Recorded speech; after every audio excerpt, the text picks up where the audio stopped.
ये जिंदगी का एक ऐसा मोड़ होता है जहाँ शोर बहुत ज्यादा हो जाता है। फोन की नोटिफिकेशन, ऑफिस की डेडलाइंस, घर के बकाया बिल, वो लोग जो अब चुप हैं लेकिन कभी बहुत अपने थे, और आने वाले कल की अनिश्चितता, ये सब मिलकर एक ऐसा दबाव बनाते हैं जो हर वक्त हमारे भीतर गूंजता रहता है। और उस गूंज के बीच हम में से बहुत लोग हर सुबह आँख खोलते ही पीछे महसूस करते हैं। अभी बिस्तर से उठे भी नहीं होते कि दिमाग दौड़ने लगता है। आज क्या ठीक करना है, किसको खुश करना है, सब कुछ कैसे संभालूं बिना टूटे। और धीरे धीरे हम महसूस किए बिना जीना छोड़ देते हैं और बस टाइम टेबल से जिंदा रहना शुरू कर देते हैं। लेकिन जरा ध्यान से सुनो, यही जिंदगी का असली मकसद नहीं है। तुम्हारा अंदरूनी हाल, तुम्हारा दिल कैसा महसूस कर रहा है, ये कोई वीकेंड पर सोचने वाली बात नहीं है। ये सब कुछ है, ये तय करता है कि तुम सच्चाई को कितना साफ सुन सकते हो,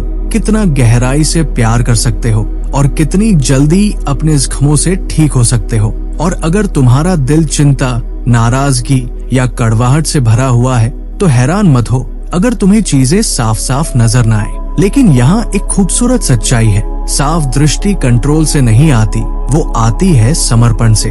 तब आती है जब तुम जवाब ढूंढने की जगह धन्यवाद देना शुरू करते हो। शुक्रगुजारी कोई सिर्फ अच्छी जिंदगी में महसूस होने वाली चीज नहीं है, ये एक हथियार है। जब जिंदगी मुश्किल हो, ये कहने की हिम्मत है कि मैं सब कुछ नहीं समझता, लेकिन मैं ये मानता हूँ कि मेरे अंदर जीवन है, सांस है, उद्देश्य है, उम्मीद है। शुक्रिया अदा करना दर्द को नजरअंदाज नहीं करता, बल्कि उसे एक बड़े संदर्भ में रखता है। ये धीमे से कहता है, मैं दुखी हूँ पर टूट चुका नहीं हूँ। मैंने बहुत कुछ खोया है लेकिन सब कुछ नहीं। जब तुम अपना दिन शुक्रगुजारी से शुरू करते हो, फोन चेक करने से पहले, बीते कल की टेंशन से पहले, तो तुम अपने दिन को ताकत से शुरू करते हो। क्योंकि शुक्रगुजारी तुम्हारी नजरें बदल देती है। जो नहीं है उस पर से, जो है उस पर, जो टूटा है उस पर से, जो संभव है उस पर। और यही नजरिया सब कुछ बदल देता है। लेकिन शुक्रगुजारी सिर्फ नजरिया नहीं बदलती, ये तुम्हारी आत्मा को भी खोलती है। जब तुम दिल से आभारी होते हो तो तुम सिर्फ लोगों के लिए नहीं, बल्कि समझदारी, सलाह और परम ज्ञान के लिए भी खुले हो जाते हो। तुम बेहतर सुनते हो, साफ देख पाते हो। शुक्रगुजारी तुम्हारे दिल को नरम बनाती है ताकि तुम कड़वे, डिफेंसिव या सुन्न होकर न जियो। इसलिए ये जरूरी है कि तुम अपनी सुबह इसी से शुरू करो। सिर्फ इसलिए नहीं कि ये अच्छा लगता है, बल्कि इसलिए कि ये आध्यात्मिक रूप से जरूरी है।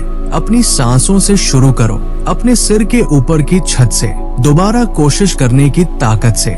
चाहे तुम्हारी दुनिया टूटी हुई लगे, लेकिन अगर तुम ध्यान से देखो तो कहीं न कहीं उम्मीद की एक किरण होती ही है। और जब तुम उस एक एक अच्छाई को नाम देना शुरू करते हो, तुम्हारी आत्मा अगली चीज के लिए तैयार हो जाती है।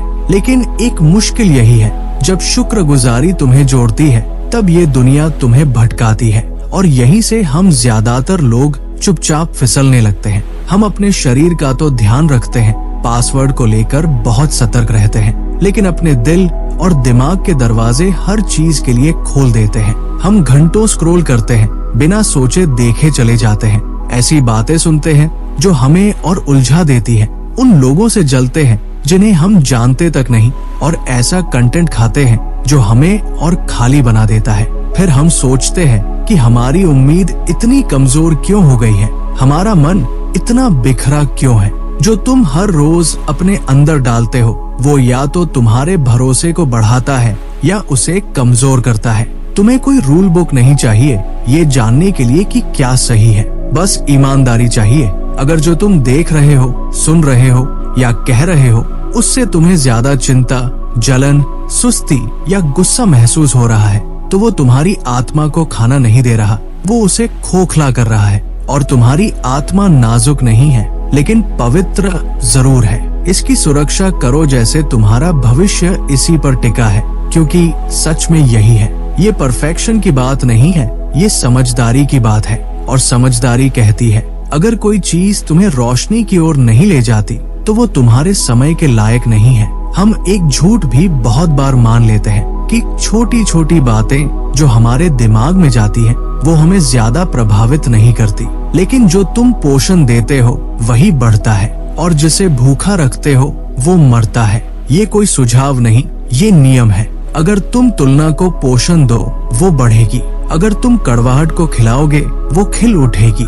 लेकिन अगर तुम शांति, भरोसा और उम्मीद को पोषण दोगे तुम्हारी आत्मा मजबूत होगी। अपना फोकस बचाओ, अपने इनपुट को चुनकर लो। इतना बहादुर बनो कि उस चीज को ना कह सको जो तुम्हें थका रही है, इवन अगर सब उसे हाँ कह रहे हो। अब बात करते हैं उस जगह को भरने की, क्योंकि जहरीली चीजों को हटाना सिर्फ आधी जंग है। तुम्हें उस खालीपन को पोषक चीजों से भरना होगा, और यहीं से असली बदलाव शुरू होता है। तुम सच्चाई को कैसे अपनाते हो, खासकर आध्यात्मिक सच्चाई को। ज्यादातर लोगों को सिखाया गया है कि पढ़ो, सीखो, पूरा करो, बस काम खत्म करो। लेकिन सच्चाई कोई चेकलिस्ट नहीं होती जिसे टिक करना है। सच्चाई एक बातचीत की तरह होती है जिसे सुनना होता है। समझदारी इस बात पर नहीं है कि तुमने कितना पढ़ा, बल्कि इस पर है कि तुमने कितना सुना। जानकारी को पढ़ना और अंदर से बदलाव महसूस करना, इन दोनों में फर्क है। जब तुम दिल से ये सोचते हो कि मुझसे आज क्या कहा जा रहा है, तभी बदलाव शुरू होता है। सच्चाई जिंदा है, वो बोलती है, वो झकझोरती है, वो सांत्वना देती है, लेकिन वो शोर में नहीं चिल्लाती, वो ठहराव का इंतजार करती है। इसलिए जब भी तुम रिफ्लेक्शन के पल में जाओ, जल्दी में नहीं, खुले दिल से जाओ। कुछ दिन ऐसे होंगे जब तुम्हारा दिल भारी होगा और तुम्हें किसी कहानी की जरूरत होगी जो तुम्हारी भावना को समझे। कुछ दिन भ्रम भरे होंगे और तुम्हें दिशा दिखाने वाले शब्द चाहिए होंगे। और कभी कभी हताशा में तुम्हें बस इतना जानना होगा कि तुम कौन हो और किसके हो। लेकिन हर बार धीरे चलो, पेन हाथ में लेकर पढ़ो। जो तुम्हें हिला दे उसे लिख लो, जो तुम्हें चुनौती दे उसे जोर से बोलो, जो तुम्हें छू जाए उस पर सोचो। इस प्रक्रिया को जल्दी में मत करो। असली बदलाव कभी भी झटपट नहीं होता, वो धीरे धीरे पकता है। लेकिन सेवा करना भी तब मुश्किल हो जाता है जब तुम्हारा दिल अभी भी डरा हुआ या बंद हो। और यहाँ पर आता है सबसे कठिन लेकिन सबसे आजाद करने वाला एक अभ्यास, माफ करना। सच कहें तो माफ करना कोई स्वाभाविक काम नहीं है। जब कोई तुम्हें चोट देता है तो स्वाभाविक प्रतिक्रिया होती है खुद को बचाना या बदला लेना। हम अपने गुस्से को ऐसे पकड़े रखते हैं जैसे वो कोई हथियार हो। सोचते हैं कि शायद इससे इंसाफ हो जाएगा, लेकिन हम ये भूल जाते हैं कि कड़वाहट हमें ज्यादा नुकसान देती है, किसी और को नहीं। तुम्हारे पास गुस्से का पूरा हक है। तुम्हें धोखा लगा है, ये भी सच है, लेकिन तुम्हारे पास आजाद होने का भी पूरा हक है। माफ करने का मतलब ये नहीं कि जो हुआ वो ठीक था, ना ही इसका मतलब है कि दोबारा भरोसा करना है या सब भूल जाना है। इसका मतलब है कि अब तुम उस दर्द को अपनी पहचान नहीं बनने दे रहे हो। अब तुम माफी के इंतजार में अपनी शांति नहीं खो रहे हो। अब तुम पूरी बनने का फैसला कर रहे हो, इवन अगर सामने वाला कभी ना बदले। और हाँ, ये कठिन है, कई बार रोज करना पड़ता है, कई बार ऐसा लगता है जैसे कुछ मर रहा है। लेकिन हर बार जब तुम माफ करते हो तुम्हारा दिल हल्का होता है और भविष्य उजला। माफ करना कमजोरी नहीं है, ये आत्मिक ताकत है। ये किसी और को नहीं छोड़ रहा, ये खुद को आजाद कर रहा है। और आखिर में ये सारी बातें, शुक्रगुजारी, अनुशासन, माफी, ये सब तब तक टिकती नहीं जब तक तुम्हारा रिश्ता परमात्मा से जीवित और व्यक्तिगत न हो। इसलिए आखिरी और सबसे जरूरी बात यह है, हर दिन परमात्मा की मौजूदगी को ढूंढो। सिर्फ मुसीबत में नहीं, सिर्फ पूजा में नहीं, बल्कि रोजमर्रा की छोटी छोटी बातों में, सुबह की खामोशी में, दोपहर की सैर में, रात की उलझनों में, रसोई में, कार में, शोर में, शांति में। तुम कभी अकेले नहीं हो, पर तुम ऐसे जी सकते हो अगर तुम उन्हें नहीं बुलाते।